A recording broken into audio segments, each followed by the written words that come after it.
Hello everyone. So today we are going to do a Q&A, and I posted a status on my Instagram account stating that you can ask me anything and I will film a video answering those questions. So here we are. So today is the day when we are going to answer those questions, and I have the questions here with me, and I wasn't really expecting to get so many questions. I asked you to go wild and you went wild, okay.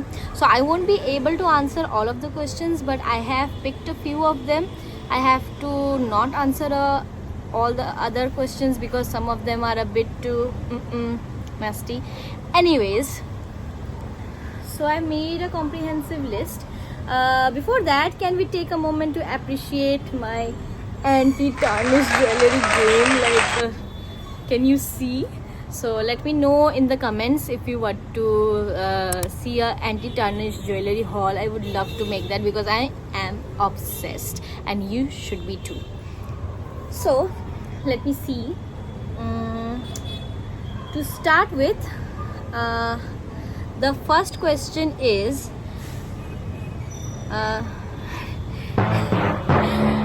why do you go out every weekend? How do you have money for that? So, to tell you the truth, I don't have money. I'm not able to save a lot of money because of my lifestyle and the kind of habits I have.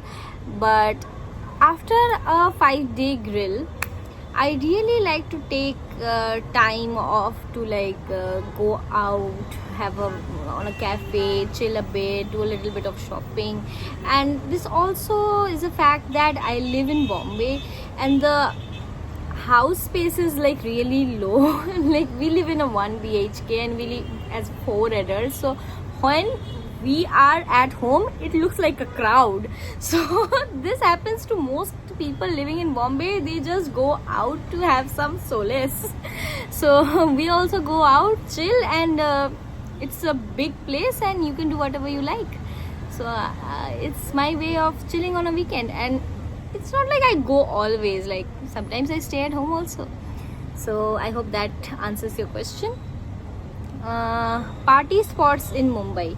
Okay, so I have been to a few spots, and there is a range, some part from small to big, to really big.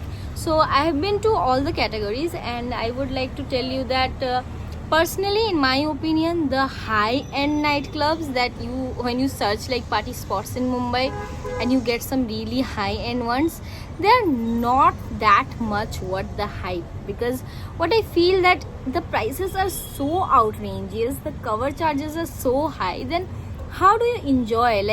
If you can't buy 3-4 drinks or you can't buy 2 dishes, then how do you enjoy? And they always play EDM music and Hollywood, and I'm the kind of girl who would like to party with the bhangra or Bollywood, and even if it's Hollywood, it's Shakira. So those type of things I will need in a party. So I would recommend going to a Hitchki, Social, and the mid-range bars, Lord of the Drinks, those kind of things. You can go to Dragonfly, this high-end ones where all the celebs come. Once or twice it's fine, but it won't be you will like to repeat go to them. So I would highly recommend Irish House and those the chain of night clubs where you get Bollywood, and the food is also really good, especially Social is bomb. I love Social. All the Socials are great. Okay, where did my list go? Give me a minute. Next question is ba apunak interview question of Kiki Hudile. Okay, so this is from a junior from my college, and he's asking what were my interview questions. So in my PSU, so as you know that I have a government job and I work in a PSU, and I was selected through a campus recruitment drive. So someone is asking me that what I was asked during the interview. So I'll tell you in details because I think I have quite a few questions related to my campus interview, and they're mostly from my juniors who are aspirants, and I would love to guide them.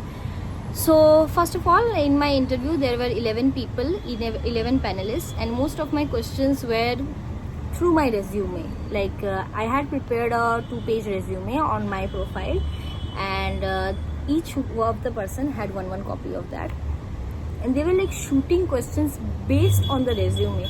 So I would highly recommend you to be very clear of the points that you write on your resume, because they are going to ask you things based on the points that you have written. So it's not like you can't remember. If you can't remember what you have written, then your chances of getting selected would be low.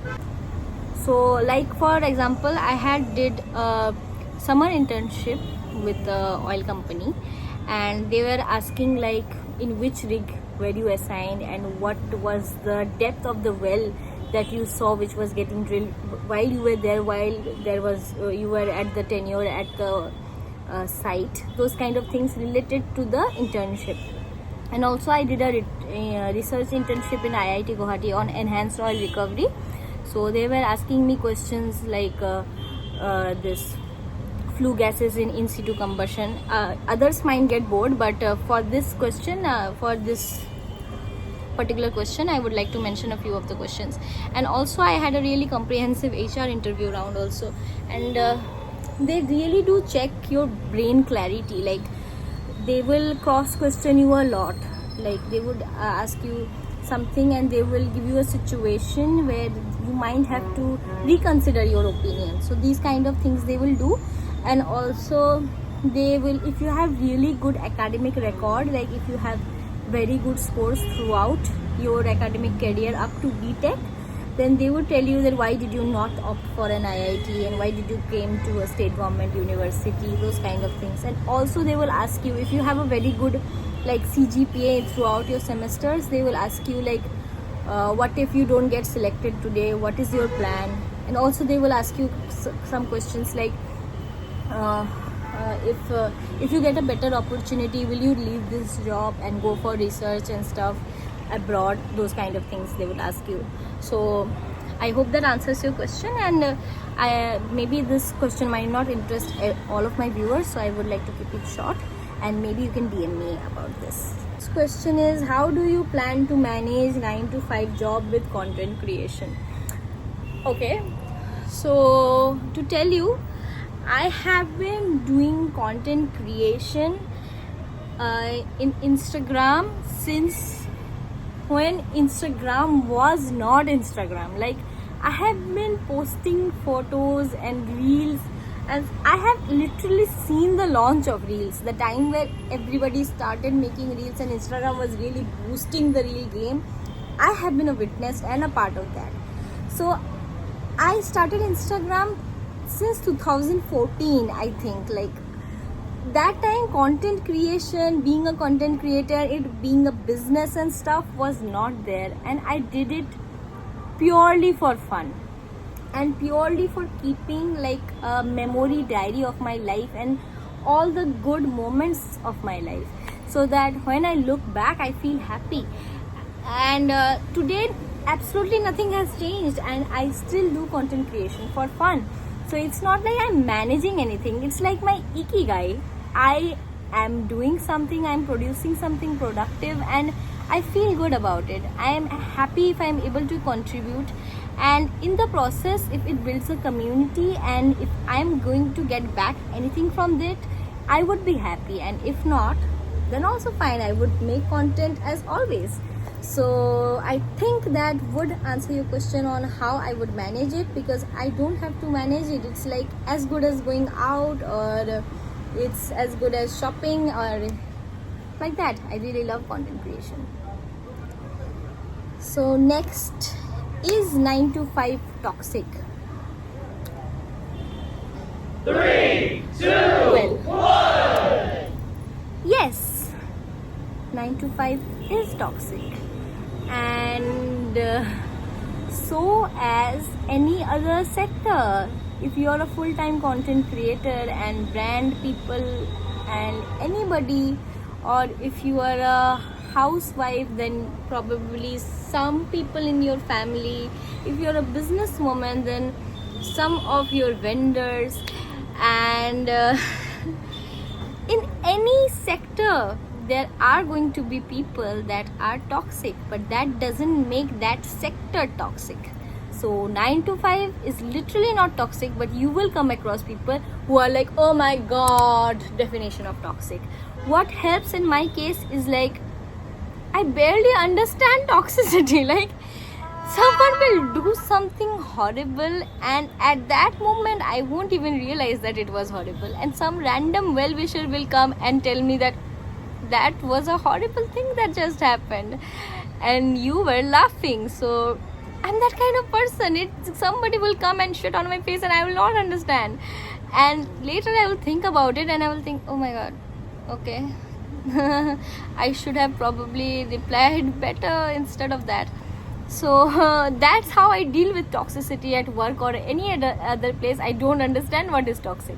So so it works in my favor that in the fact that I'm not really upset about it, because at that moment I didn't understand it, I didn't realize it, I wasn't able to process it, and probably I was thinking something else, and later when somebody tells me or when I introspect myself, then I understand it. So the best way to handle toxicity I have come across as a solution is that be indifferent to it. So I hope that answers your question. So next is, how much rent do you pay in Mumbai? Rent in Mumbai is exorbitant, and every reel that you see about Mumbai rent is 100% true, and I can't afford to pay rent and stay in Mumbai. That's why I live in my government accommodation, where because of the accommodation I don't get my house rent allowance, and I also have to pay some extra taxes, but I have a place to stay, and that's why I stay in a 1 BHK, because that is the my eligibility as a junior to get a 1 BHK in Mumbai. That's why I'm unable to stay outside, and I hope that answers your question. So next is another question about details about your government job interview.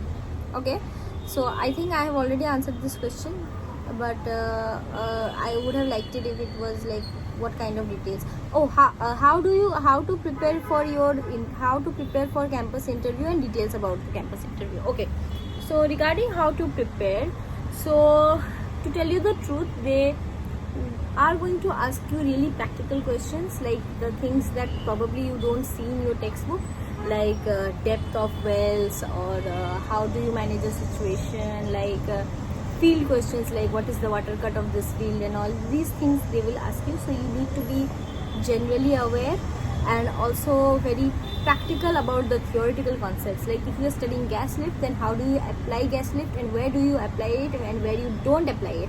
So you have to have a practical approach to your theoretical question, and I think that is the way you should prepare, and always study more than what you are taught.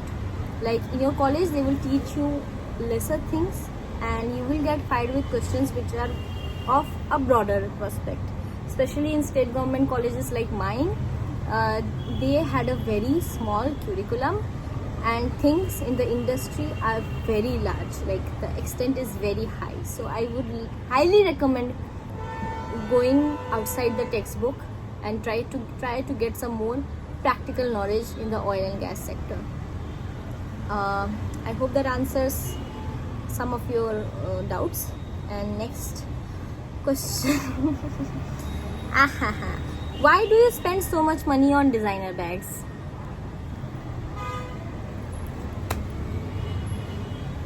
People will spend their money depending on what they like the most. Like they will prioritize things, like I have seen people who are really miser, like they won't spend money on anything, but I have realized that it is their passion to save money and become rich.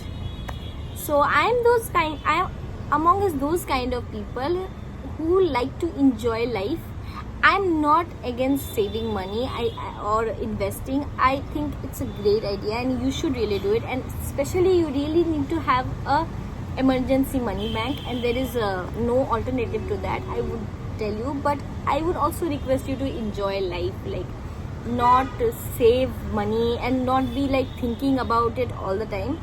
But it's not like I don't think about it, I also think about it, but I always prioritize on what I like the most. Like designer bags is something that I have dreamt of all my life as a little girl. I used to make scrapbooks of designer bags, and this is something I'm passionate about. Somebody is passionate about sneakers, somebody is passionate about handbags, somebody is passionate about jewelry, somebody is passionate about traveling, somebody is passionate about food, and somebody is passionate about bodybuilding. So whatever is their passion is, I would highly recommend to invest on that passion. And even if it's waste for someone else, it is gold for you because you're creating memories. So I think that answers your question. So next question is, how about a date where you pay the bill? Oh my god. So to tell you, I have been a provider for way too long, like emotionally, and not just money, emotionally, money, financially. I've been a provider all my life.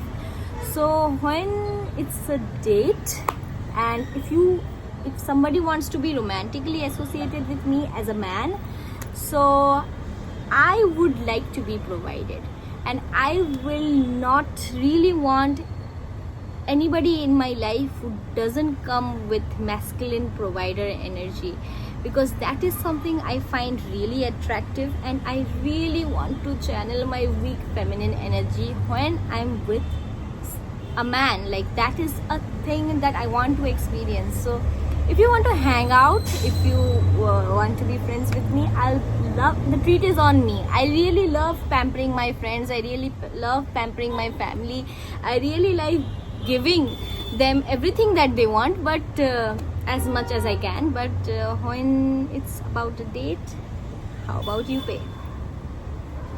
So the next question is, कब आओगे हमरा बिहार में? हम नहीं आएंगे तुम्हारा बिहार में, तुम आओ आमची मुंबई में. Next is I have got a lot of these questions. I think I should answer one of them. Like, you should take care of your health and stop eating outside. Mataji, I really do take care of my health, and I really like your concern, but I'm in my 20s and I want to enjoy life, and I'll make sure that I'm healthy, but I'll also eat outside. And how about you take care of yours and I take care of mine? Next question is, okay, when are you getting married? So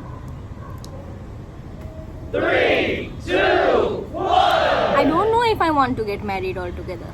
So when I get the answer of if I want to get married, or if I'm too used to being not being with a romantic partner, or if I really want to be in such a long commitment and responsibility and all that tamjam, I'm not sure about. But if it happens, it will happen, and everyone will know. Next is, how old are you? So I'm 26-year-old, and in 8th August I'll turn 27, so wish me please. Anything else? So I think that's it. That's how many questions I have selected for answering, and I hope you enjoyed this video. And I really wanted to make a video on like getting to know me, because I have not like posted anything like that, as some of you don't know me at all. So if that has opened a little bit about my personality and me in general, then I would really appreciate that. And if you have any other questions, please post in the comments below. I will love to answer them. See you again. Bye bye.